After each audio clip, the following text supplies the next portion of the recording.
Hello students, welcome back to my YouTube channel Knowledge Gainer. সকলোকে মোৰ চেনেলত স্বাগতম জনাইছো। আজি মই লৈ আহিছো ক্লাছ 10 ৰ লেসন 11 সায়েন্সৰ the human eye and the colourful world এই পাঠৰ important MCQ questions. So I hope আপোনালোকে ভিডিঅ'টো শেষলৈকে চাব। মই ইয়াৰ আগতে already lesson 16, 15, 14, 13 and 12 MCQ wise যি সিৰিজ চলি আছে সেইটো মই দিছো। সো কাইন্ডলি আপোনালোকে সেইবোৰ চাই ল'ব প্লিজ। মই বনাইছো আৰু যদি ভিডিঅ'টো ভাল পায় দেন প্লিজ নিজৰ বন্ধু বান্ধৱীৰ সৈতে শ্বেয়াৰ কৰি দিব আৰু এতিয়ালৈকে যদি আপোনালোকে মোৰ চেনেলটোক ছাবস্ক্ৰাইব কৰা নাই দেন কাইন্ডলি চেনেলটোক ছাবস্ক্ৰাইব কৰি দিব। সো বলক আমি ভিডিঅ'টো আৰম্ভ কৰোঁ। সো এতিয়া আমি চাই আছো চেপ্টাৰ 11 অৰ্থাৎ the human eye and the colourful world. এই চেপ্টাৰৰ ইম্পৰ্টেণ্ট কিছুমান MCQ questions. So question number 1 আছে which of the following causes the curvature of the lens of the eye to change? অৰ্থাৎ তলত উল্লেখিত কিহৰ বাবে চকুৰ লেন্সৰ বক্ৰতা পৰিৱৰ্তন হয়। ইয়াত চাৰিটা অপশ্যন দিয়া আছে যেনে দ্য ৰেটিনা, অক্ষিপট, চিলিয়াৰী মাসল, চিলিয়াৰী পেশী, দ্য আইবলছ চকুৰ মণি আৰু অপটিক নাৰ্ভছ অৰ্থাৎ নেত্ৰ স্নায়ু। গতিকে এই কুৱেশ্যনৰ কাৰেক্ট এনচাৰটো কি হ'ব পাৰে কাইণ্ডলি তোমালোকে কমেণ্ট ছেকশ্যনত জনাবলৈ যত্ন কৰা। চ' মই অলপ ৰখি দিছোঁ। গতিকে এই কুৱেশ্যনৰ কাৰেক্ট এনচাৰটো হৈ যাব অপশ্যন বি অৰ্থাৎ চিলিয়াৰী মাসলছ অৰ্থাৎ চিলিয়াৰী পেশী। মনত ৰাখিব।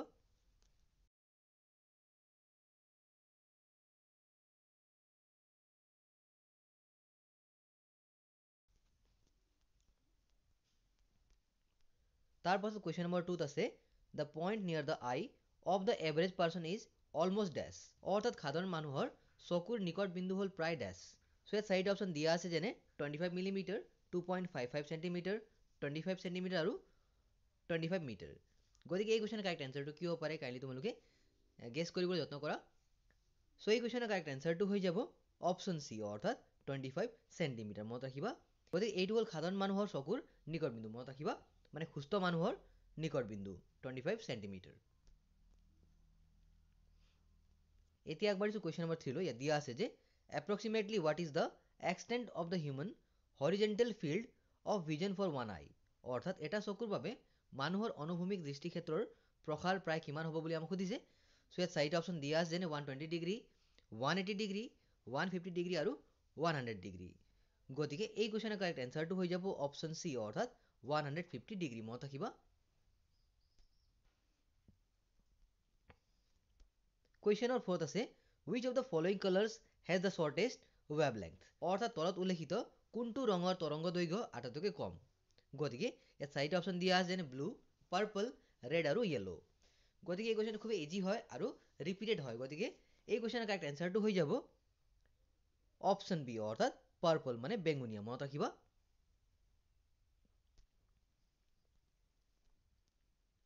এতিয়া আগবাঢ়িছো কুৱেশ্যন নম্বৰ 5 লৈ। ইয়াত দিয়া আছে যে the adaptability of a healthy eye is about dash অৰ্থাৎ সুস্থ চকুৰ উপযোজন ক্ষমতা হ'ল প্ৰায় ডেছ। গতিকে ইয়াত চাৰিটা অপশ্যন দিয়া আছে যেনে 10 ডায়াপ্টাৰ, 4 ডায়াপ্টাৰ, 6 ডায়াপ্টাৰ আৰু 20 ডায়াপ্টাৰ। গতিকে এই কুৱেশ্যনৰ কাৰেক্ট এনচাৰটো হৈ যাব অপশ্যন বি অৰ্থাৎ 4 ডায়াপ্টাৰ। মনত ৰাখিবা। কুৱেশ্যন নম্বৰ 6 আছে where does the human eye form an image of an object অৰ্থাৎ মানুহৰ চকুৱে বস্তু এটাৰ প্ৰতিবিম্ব ক'ত গঠন কৰে। চ' ইয়াত চাৰিটা অপশ্যন দিয়া আছে যেনে দ্য আইলিডছ চকুৰ পতা, দ্য ৰেটিনা অক্ষিপট, দ্য কৰ্নিয়া আৰু নন অফ দ্য এবভ অৰ্থাৎ এটাও নহয়। গতিকে এই কুৱেশ্যনৰ কাৰেক্ট এনচাৰটো হৈ যাব অপশ্যন বি অৰ্থাৎ ৰেটিনা। মনত ৰাখিবা মানে অক্ষিপট। গতিকে মনত ৰাখিবা যে অক্ষিপটত কি হয় বস্তু এটাৰ প্ৰতিবিম্ব গঠন হয়। এতিয়া আগবাঢ়িছো কুৱেশ্যন নম্বৰ 7 লৈ। ইয়াত দিয়া আছে যে white light is a mixture of how many colours অৰ্থাৎ বগা পোহৰ কিমানটা ৰঙৰ মিশ্ৰণ বুলি আমাক সোধা হৈছে। চ' ইয়াত চাৰিটা অপশ্যন দিয়া আছে যেনে 7, 3, 5 আৰু 2। গতিকে এই কুৱেশ্যনৰ কাৰেক্ট এনচাৰটো হৈ যাব অপশ্যন এ অৰ্থাৎ 7। মনত ৰাখিবা। এতিয়া আগবাঢ়িছো কুৱেশ্যন নম্বৰ 8 লৈ। ইয়াত দিয়া আছে যে হোৱাট ইজ এ ৰেইনবো অৰ্থাৎ ৰামধেনু কি বুলি আমাক সোধা হৈছে। গতিকে চাৰিটা অপশ্যন দিয়া আছে যেনে অপশ্যন এত আছে they are created in the same direction as the sun মানে সূৰ্যৰ একে দিশত সৃষ্টি হয়। অপশ্যন বিত আছে they are created in the opposite direction of the sun মানে সূৰ্যৰ বিপৰীত দিশত সৃষ্টি হয়। অপশ্যন চিত আছে it does not depend on the direction of the sun মানে সূৰ্যৰ দিশৰ ওপৰত নিৰ্ভৰ নকৰে। আৰু অপশ্যন ডিত আছে it is created in the middle of the sun মানে সূৰ্যৰ মাজত সৃষ্টি হয়। চ' এই কুৱেশ্যনৰ কাৰেক্ট এনচাৰটো কি হ'ব পাৰে কাইণ্ডলি তোমালোকে গেছ কৰা। গতিকে এই কুৱেশ্যনৰ কাৰেক্ট এনচাৰটো হৈ যাব অপশ্যন বি অৰ্থাৎ they are created in the opposite direction of the sun মানে সূৰ্যৰ বিপৰীত দিশত সৃষ্টি হয় মনত ৰাখিবা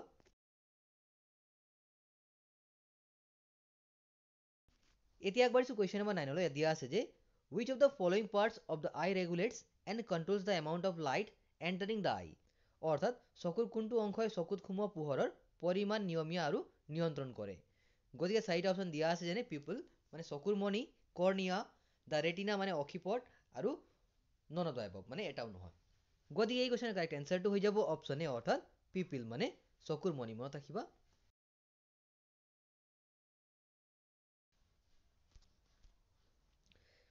এতিয়া আগবাঢ়িছো কুৱেশ্যন নম্বৰ 10 লৈ দিয়া আছে যে what is the distinct vision does a healthy eye have অৰ্থাৎ সুস্থ চকুৰ বাবে চকুৰ দূৰবিন্দু কিমান থাকিব বুলি আমাক সুধিছে চ' ইয়াত চাৰিটা অপশ্যন দিয়া আছে যেনে 25 চেণ্টিমিটাৰ 15 চেণ্টিমিটাৰ 10 চেণ্টিমিটাৰ আৰু ইনফিনাইট মানে অসীমত গতিকে এই কুৱেশ্যনৰ কাৰেক্ট এনচাৰটো হৈ যাব অপশ্যন ডি অৰ্থাৎ ইনফিনাইট মনত ৰাখিবা সদায় মনত ৰাখিবা যে সুস্থ চকুৰ দূৰবিন্দু হ'ব অসীম আৰু নিকট বিন্দু হ'ব 25 চেণ্টিমিটাৰ এতিয়া আগবাঢ়িছো কুৱেশ্যন নম্বৰ 11 লৈ দিয়া আছে যে if the far point of a person's eye is located closer to the eye then infinity the visual disorder he suffers from is dash অৰ্থাৎ কোনো ব্যক্তিৰ চকুৰ দূৰবিন্দু অসীমৰ পৰা আগবাঢ়ি চকুৰ পৰা ওচৰত অৱস্থিত হ'লে তেওঁ ভোগা দৃষ্টিৰ বিকাৰটো হ'ব ডেছ চ' ইয়াত চাৰিটা অপশ্যন দিয়া আছে যেনে প্ৰেছবায়পিয়া হাইপাৰমেট্ৰপিয়া মায়পিয়া আৰু নন অফ দ্য এবভ মানে এটাও নহয় গতিকে এই কুৱেশ্যনৰ কাৰেক্ট এনচাৰটো কি হ'ব পাৰে কাইণ্ডলি তোমালোকে গেছ কৰাচোন চ' এই কুৱেশ্যনৰ কাৰেক্ট এনচাৰটো হৈ যাব অপশ্যন চি অৰ্থাৎ মায়পিয়া মনত ৰাখিবা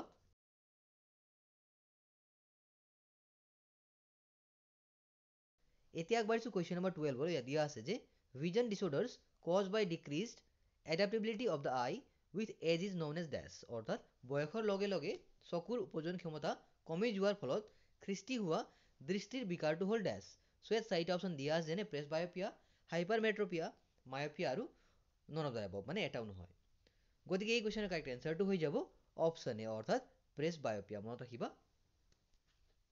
গতিকে তোমালোকে এইবোৰ বেমাৰৰ বিষয়ে অলপ জানিবলৈ যত্ন কৰিবা ইয়াৰ পৰা নিশ্চয় কুৱেশ্যনটো আহিব চ' মায়পিয়া হাইপাৰমেট্ৰপিয়া আৰু প্ৰেছবায়পিয়া এই তিনিটা বেমাৰ আছে আৰু এটা আছে কেটৰেক্ট হয় নহয়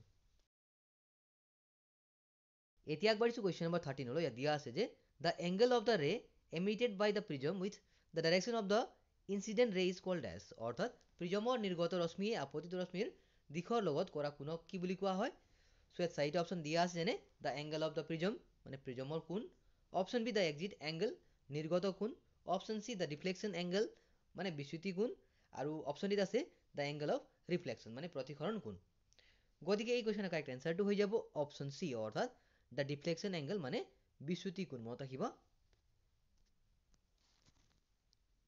এতিয়া আগবাঢ়িছো কুৱেশ্যন নম্বৰ 14 লৈ দিয়া আছে যে the first scientist to use prism to obtain the spectrum of sunlight was dash অৰ্থাৎ সূৰ্যৰ পোহৰৰ বৰ্ণালী পাবলৈ প্ৰিজমৰ ব্যৱহাৰ কৰা প্ৰথম বিজ্ঞানীগৰাকী কোন আছিল চ' ইয়াত চাৰিটা অপশ্যন দিয়া আছে যেনে Albert Einstein sir Isaac Newton Fleming আৰু টিণ্ডেল গতিকে এই কুৱেশ্যনৰ কাৰেক্ট এনচাৰটো হৈ যাব অপশ্যন বি অৰ্থাৎ ছাৰ আইজেক নিউটন মনত ৰাখিবা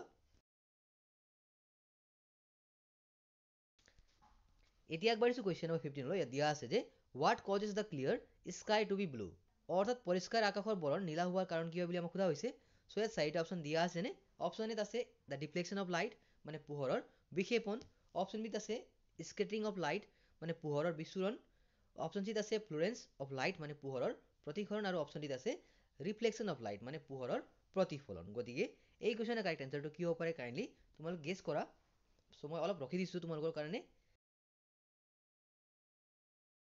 গতিকে কুৱেশ্যন নম্বৰ 15ৰ কাৰেক্ট এনচাৰটো হৈ যাব অপশ্যন এ অৰ্থাৎ দ্য ডিফ্লেকশ্যন অফ লাইট মানে পোহৰৰ বিক্ষেপণ মনত ৰাখিবা এতিয়া আগবাঢ়িছো অন্য কুৱেশ্যনৰ এটা কুৱেশ্যন নম্বৰ 16 লৈ দিয়া আছে যে the phenomenon associated with a rainbow' in the sky after a rainfall is dash অৰ্থাৎ বৰষুণ এজাকৰ পিছত আকাশত সৃষ্টি হোৱা ৰামধেনুৰ বাবে জড়িত পৰিঘটনাটো হ'ল ডেছ চ' ইয়াত চাৰিটা অপশ্যন দিয়া আছে নে ৰিফ্লেকশ্যন মানে প্ৰতিফলন ট্ৰান্সলুচেণ্ট মানে অৰ্ধস্বচ্ছ ডিফ্লেকশ্যন মানে বিক্ষেপণ আৰু ডিছপাৰচন মানে বিচ্ছুৰণ গতিকে এই কুৱেশ্যনৰ কাৰেক্ট এনচাৰটো হৈ যাব অপশ্যন ডি অৰ্থাৎ ডিছপাৰচন মানে বিচ্ছুৰণ মনত ৰাখিবা এতিয়া আগবাঢ়িছো কুৱেশ্যন নম্বৰ 17 লৈ দিয়া আছে যে which of the following phenomena causes us to see early sunrise and late sunset মানে তলৰ কোনটো পৰিঘটনাৰ বাবে আমি অগ্ৰিম সূৰ্যোদয় আৰু পলম সূৰ্যাস্ত দেখোঁ? সো ইয়াত চাৰিটা অপশ্যন দিয়া আছে যেনে অপশ্যন এত আছে ফ্লোৰেন্স মানে প্ৰতিসৰণ, অপশ্যন বিত আছে ৰিয়েক্টেণ্ট মানে বিক্ৰিয়ক, অপশ্যন চিত আছে এটমস্ফেৰিক ৰিফ্লেকশ্যন মানে বায়ুমণ্ডলীয় বিৱৰ্তন আৰু অপশ্যন ডিত আছে ডিফ্লেকশ্যন মানে বিক্ষেপণ। গতিকে এই কুৱেশ্যনৰ কাৰেক্ট এনচাৰটো কি হ'ব পাৰে কাইণ্ডলি তোমালোকে গেছ কৰিবলৈ যত্ন কৰা। সো এই কুৱেশ্যনৰ কাৰেক্ট এনচাৰটো হৈ যাব অপশ্যন চি অৰ্থাৎ এটমস্ফেৰিক ৰিফ্লেকশ্যন মানে বায়ুমণ্ডলীয় বিৱৰ্তন। মনত ৰাখিব। এতিয়া আগবাঢ়িছোঁ কুৱেশ্যন নম্বৰ 18 লৈ। ইয়াত দিয়া আছে যে কজিং দ্য ফিন'মেনা অফ মৰিচিকা মানে ৰাষ্ট, মানে কি কাৰণত মৰিচিকা আমি দেখা পাওঁ বুলি সুধিছে। সো ইয়াত চাৰিটা অপশ্যন দিয়া আছে যেনে ডিছপাৰচন, ৰিফ্লেকশ্যন, ফ্লোৰেন্স আৰু ফুল ইণ্টাৰনেল ৰিফ্লেকশ্যন মানে পূৰ্ণ আভ্যন্তৰীণ প্ৰতিফলন। গতিকে এই কুৱেশ্যনৰ কাৰেক্ট এনচাৰটো কি হ'ব পাৰে কাইণ্ডলি তোমালোকে গেছ কৰা। সো এই কুৱেশ্যনৰ কাৰেক্ট এনচাৰটো হৈ যাব অপশ্যন ডি অৰ্থাৎ ফুল ইণ্টাৰনেল ৰিফ্লেকশ্যন মানে পূৰ্ণ আভ্যন্তৰীণ প্ৰতিফলন। মনত ৰাখিব। এতিয়া আগবাঢ়িছোঁ কুৱেশ্যন নম্বৰ 19 লৈ। ইয়াত দিয়া আছে যে what organ of the I causes the focal length of the lens of the I to change, অৰ্থাৎ চকুৰ কি অংগৰ বাবে চকুৰ লেন্সৰ ফ'কাছ দৈৰ্ঘ্য পৰিৱৰ্তন হয়। সো ইয়াত চাৰিটা অপশ্যন দিয়া আছে যেনে অপশ্যন এত আছে দ্য ৰেটিনা অক্ষিপট, অপশ্যন বিত আছে চিলিয়াৰী মাচল চিলিয়াৰী পেশী, অপশ্যন চিত আছে দ্য আইলিডছ মানে চকুৰ পতা আৰু অপশ্যন ডিত আছে পিপিল মানে চকুৰ মণি। গতিকে এই কুৱেশ্যনৰ কাৰেক্ট এনচাৰটো হৈ যাব অপশ্যন বি অৰ্থাৎ চিলিয়াৰী মাচল মানে চিলিয়াৰী পেশী। মনত ৰাখিব।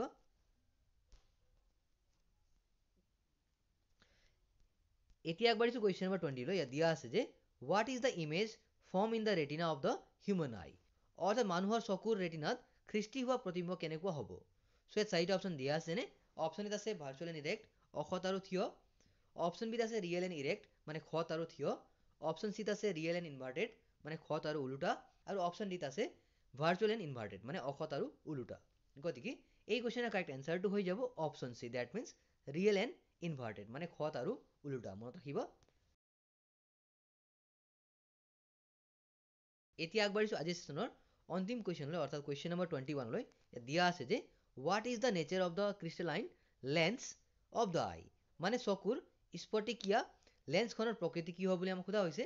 সো ইয়াত চাৰিটা অপশ্যন দিয়া আছে যেনে কনকেভ মানে অৱতল, প্লেন মানে সমতল, কনভেক্স মানে উত্তল, আৰু অপশ্যন ডিত আছে নন অফ দ্য এবভ মানে এটাও নহয়। গতিকে এই কুৱেশ্যনৰ কাৰেক্ট এনচাৰটো হৈ যাব option C that means convex মানে উত্তল। মনত ৰাখিবা। গতিকে এয়া আছিল লেচন 11ৰ ইম্পৰ্টেণ্ট কিছুমান MCQ কুৱেশ্যনছ। আই হোপ তোমালোকে ভিডিঅ'টো ভাল পাইছা। যদি তোমালোকে ভিডিঅ'টো ভাল পাইছা দেন প্লিজ নিজৰ বন্ধু বান্ধৱীক শ্বেয়াৰ কৰি দিবা, আৰু যদি তোমালোকে এতিয়ালৈকে মোৰ চেনেলটোক ছাবস্ক্ৰাইব কৰা নাই দেন কাইণ্ডলি চেনেলটোক ছাবস্ক্ৰাইব কৰি দিবা। চ' তোমালোকৰ ছাপোৰ্ট মোৰ কাৰণে এটা ইনস্পিৰেশ্যন হয়। চ' তোমালোকৰ এনেধৰণৰ ছাপোৰ্টৰ কাৰণে মই আগন্তুক দিনতো এনেধৰণৰ ভিডিঅ'বোৰ দি যাব পাৰিম। Once again thank you so' much and all the best for your upcoming exams.